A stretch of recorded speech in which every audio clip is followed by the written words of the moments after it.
Released alongside the Nintendo Switch in Japan last week, Dragon Quest Heroes 2 provides an interesting window into multi-platform development on Nintendo's new console. Heroes 2 is an especially interesting case, as the game itself is designed to support a wide range of hardware across multiple generations. In addition to its appearance on Switch, the game is also available on PlayStation 4, PS3, and PS Vita, with a PC version scheduled for release this April. If you didn't know, this is basically a spin-off of the Musou or Dynasty Warriors series developed by Omega Force, only with a greater focus on RPG elements. It's currently only available in Japan and was released on Sony's consoles last spring, but now we have a Switch iteration to look at. We jumped onto the Japanese eShop, grabbed the demo version of the game on Switch, and decided to stack it up against the PS4 and PS Vita versions. Alas, no PS3 demo was available, so this is just going to be a 3-way demo shootout. In terms of the basics, the Switch version operates at a full 1080p in docked mode and 720p in handheld mode. For comparison, the PS4 demo also runs at 1080p, while the PS3 version is 720p, and the Vita version is 960 by 544, the native resolution of that screen. None of the versions offer much in the way of great texture filtering, unfortunately, but there are several key visual differences between them. At a glance, the Switch port compares rather favorably against the PS4, but if you look closer, we start to see some rather interesting changes. Right out of the gate, we see simplified geometry and different texture work on Nintendo's machine, with the stairs exhibiting a lack of triangles in comparison.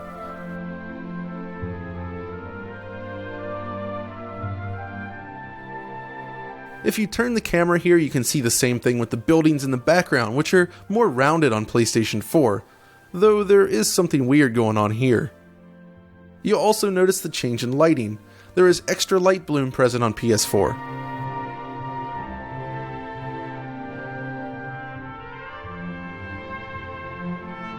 Which we can see here while running down the path. The textures and scene geometry have also been modified. It's visible with the arch as well as the missing foliage here. Out in the field, the PS4 version features cloud shadows. You can see the subtle effect of the clouds moving across the world here, but it's absent on the Switch. It becomes even more evident here that textures and models have changed between the two as well. Look at the rocks here in the distance. On PS4 you can see some sort of grass or moss texture pasted all over the rocks, while on Switch you just see the rock texture. You can also see a difference if you look directly to the left of the main character, an interesting change. Shadow quality also varies between the two, with softer shadows present in the PS4 code. The difference in texture and geometry quality is also visible here. Distant detail is also increased on Sony's console, with additional vegetation visible from a greater distance. But these are the kinds of changes you would expect, and based on the available media for the PS3 version, it seems that many of the assets used on Switch are pulled from that version. So how about that Vita version then? Well, in comparison, Vita Island looks more like Vita Wasteland here. Detail is stripped out and the game looks rather different as a result. You have to keep in mind that the Vita is 5-year-old mobile hardware though, but it demonstrates the tremendous leap between the Switch and the Vita. Considering the hardware then, the Vita port actually feels pretty decent, since it does run at the screen's native resolution. But still, textures are pretty blurry and lacking detail, lighting is pared way back, and foliage is all but removed. At this point then, it feels like the Switch version falls right behind PlayStation 4. But then, we come to performance. The PS4 version delivers a nice smooth 60 frames per second experience, which is how Musou games were originally presented back on PlayStation 2. The PS3 years were harsh on the series, with many of its installments running much more slowly in comparison, so while it's not 100% perfect on the PS4, it feels like a great upgrade over last generation Musou games. On Switch though, the frame rate targets 30 frames per second, but it doesn't really spend a lot of time there. Vita of course struggles as well. This boss battle here actually demonstrates what I'm talking about. It's a demanding scene to be sure on all platforms, but what we're seeing on Switch is essentially a back and forth affair as the game jumps between 20 frames per second and 30 frames per second. In comparison, the PlayStation 4 hangs around 60 frames per second with some dips into the 50s, while Vita averages around 25 frames per second most of the time. Which means throughout much of the battle, the Vita version actually runs more smoothly than the Switch port. This is of course running with the docked mode on Switch, by the way. Neither the Vita nor Switch versions feel especially good to play at this point, with unresponsive controls and low frame rates. If we look at a full screen battle on the Switch, we see similar results. The graph is in a constant state of flux here as the game jumps back and forth between 30 and 20 FPS, just as in the first battle.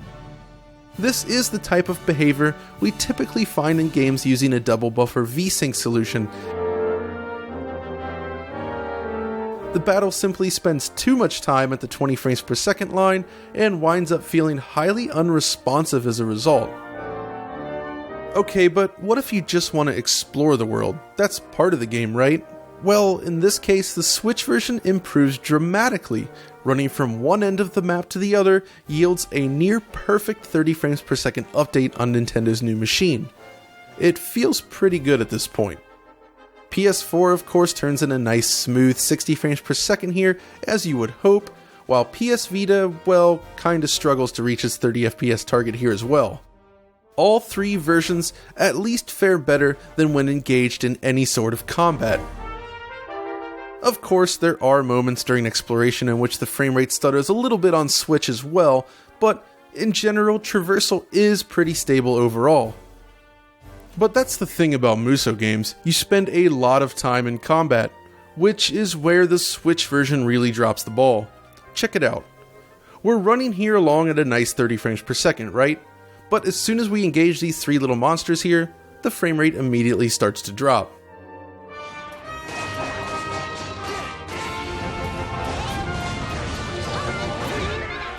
Once the battle is finished though, we're right back at the 30 FPS line. And we see the same thing here again, smooth 30 FPS right up until we engage in combat.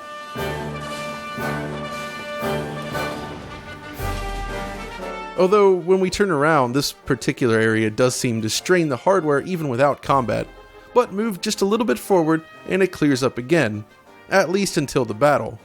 Get the idea? That's really the big problem here. Every single encounter, and I mean every single encounter, causes the frame rate to drop to 20 FPS with startling regularity.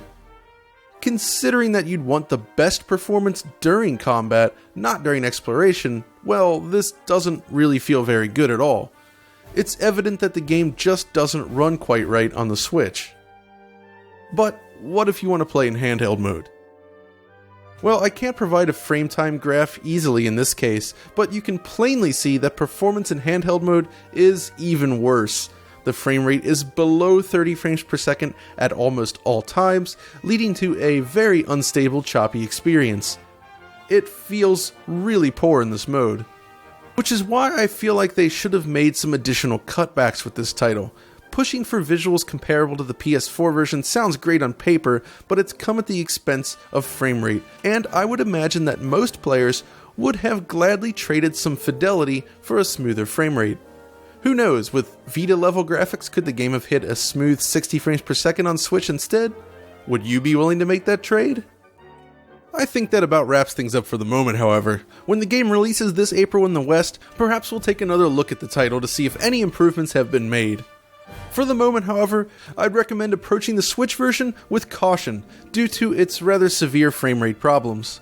If you're interested in checking the game out on release, the safest bet is clearly to go with the PlayStation 4 version, if you have the choice of course. If you're not bothered by low frame rates, however, well, it looks pretty nice on the Switch at least. Ultimately, while the results are disappointing, we wouldn't read too much into it in this release. It is a launch title after all. Trade-offs are always going to be necessary when moving from more powerful platforms to the Switch, but that doesn't have to translate into slower performance if handled smartly. We're certainly interested in seeing how future multi-platform releases fare. Anyways, if you found this video useful, be sure to like, subscribe, and follow us on Twitter. And until next time, this is John, signing off.